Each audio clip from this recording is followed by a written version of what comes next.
बात निकलेगी तो बहुत दूर तक जाएगी। यह कहावत आपने अवश्य सुना होगा। नमस्कार, इस अंक में आप सभी का बहुत बहुत स्वागत है। 1 सितंबर 2025 को अपने आदेश में सुप्रीम कोर्ट ने कहा कि राइट टू एजुकेशन एक फंडामेंटल राइट है, जिसके तहत सभी बच्चों को उच्च गुणवत्ता वाली शिक्षा पाने का संवैधानिक अधिकार है। इसलिए सभी शिक्षकों को, चाहे वो वरिष्ठ हों या कनिष्ठ हों, टेट पास करना आवश्यक है। जाहिर है कि ऐसा आदेश देते समय सुप्रीम कोर्ट ने शिक्षकों के अनुभव का बिल्कुल भी ख्याल नहीं रखा। वे शिक्षक जो 20-25 सालों से बच्चों को शिक्षा दे रहे हैं, उनके ऊपर भी टेट पास करने का अनावश्यक बोझ डाल दिया। इस आदेश से शिक्षकों में रोष उत्पन्न होना स्वाभाविक था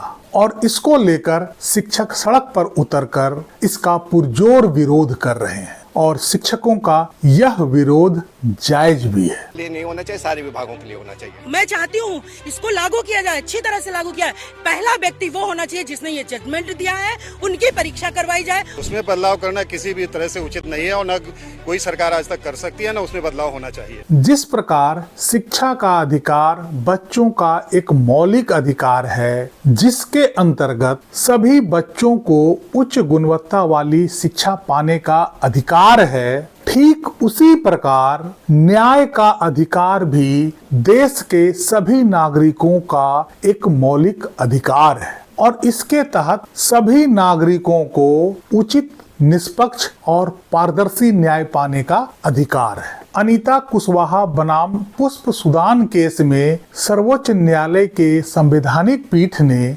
माना कि न्याय तक पहुंच एक मौलिक अधिकार है, जिसकी गारंटी संविधान का अनुच्छेद 14 और अनुच्छेद 21 द्वारा नागरिकों को दी गई है। इसमें सामाजिक, आर्थिक और राजनीतिक न्याय भी शामिल है। इसी आधार पर देश के सभी नागरिकों को उचित, निष्पक्ष और पारदर्शी न्याय मिले, इसके लिए सभी जजों के लिए भी जजेज एलिजिबिलिटी टेस्ट की व्यवस्था होनी चाहिए और सभी जज, चाहे वो वरिष्ठ हों या कनिष्ठ हों, इसे पास करना उनके लिए अनिवार्य होना चाहिए। यह बहुत हास्यास्पद है कि हमारी न्याय व्यवस्था के शिखर पर बैठे न्यायविद जो जस्टिस कहलाते हैं, चाहे वो हाई कोर्ट के जजेज हों या सुप्रीम कोर्ट के जजेज हों, उनके लिए किसी तरह का क्वालिफिकेशन, किसी तरह का टेस्ट, किसी तरह का एग्जाम की कोई व्यवस्था नहीं है और वो बिना इसे पास किए न्यायिक व्यवस्था के शिखर पर बैठे रहते हैं। जजों के एंट्री लेवल पे, अर्थात आपको सिविल जज बनना है या डिस्ट्रिक्ट जज बनना है, वहां पे आपको कॉम्पिटिटिव एग्जाम पास करके उसे क्वालिफाई करके जाना होता है। तब आप न्यायिक व्यवस्था के सबसे निचले लेवल पर आप जज बन सकते हैं।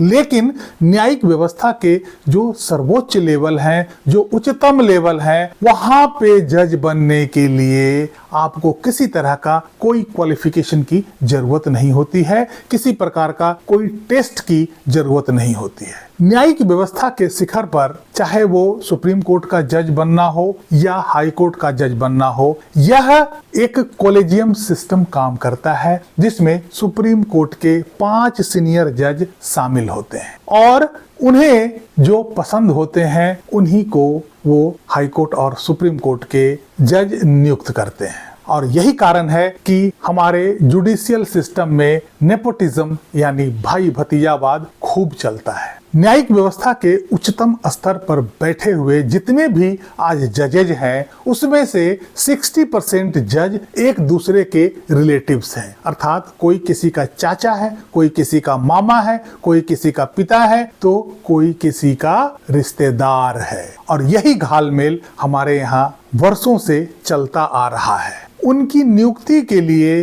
ना कोई परीक्षा है, ना टेस्ट और ना ही कोई पारदर्शिता। अर्थात कोलिजियम किस आधार पर किसी भी एडवोकेट को जज नियुक्त करते हैं, इसका किसी को भी कोई अंदाजा नहीं है, कोई पता नहीं है। वे बंद कमरे में निर्णय ले लेते हैं और जज बनने के लिए लिस्ट तैयार कर देते हैं।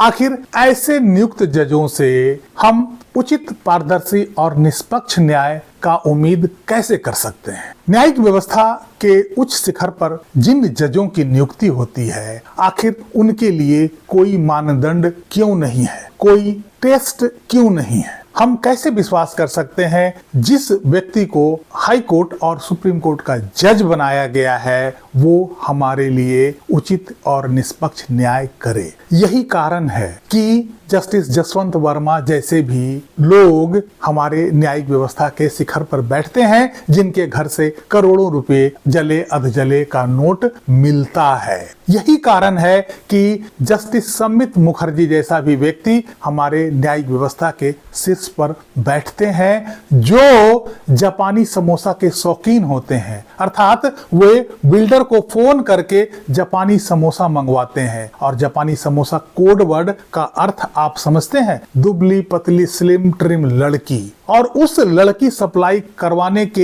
एवज में उस बिल्डर को उनके मनचाहा आदेश पास करते हैं। यही कारण है कि ऐसे जज भी हमारे जुडिशियल सिस्टम में आज बने हुए हैं, जो लड़की का स्तन पकड़ना, लड़की के पैजामे का नाड़ा खोलना और उसे घसीट कर पुलिये के नीचे ले जाना, उसे अटेम्प्ट टू रेप नहीं मानते हैं, उसे केवल प्रिपरेशन मानते हैं। यदि इस ढंग से हमारे न्यायिक व्यवस्था के सर्वोच्च शिखर पर बैठे न्यायाधीशों की नियुक्ति होती रही तो आगे भी ऐसे जज मिलते रहेंगे। इसलिए मेरा यह स्पष्ट मानना है कि इन जजों की नियुक्ति के लिए भी जुडिशियल एलिजिबिलिटी टेस्ट होना चाहिए, और इस टेस्ट के आधार पर ही उनकी नियुक्ति न्यायिक व्यवस्था के शिखर पर होनी चाहिए। जब एक बच्चे को पढ़ाने के लिए एक शिक्षक को टीचर एलिजिबिलिटी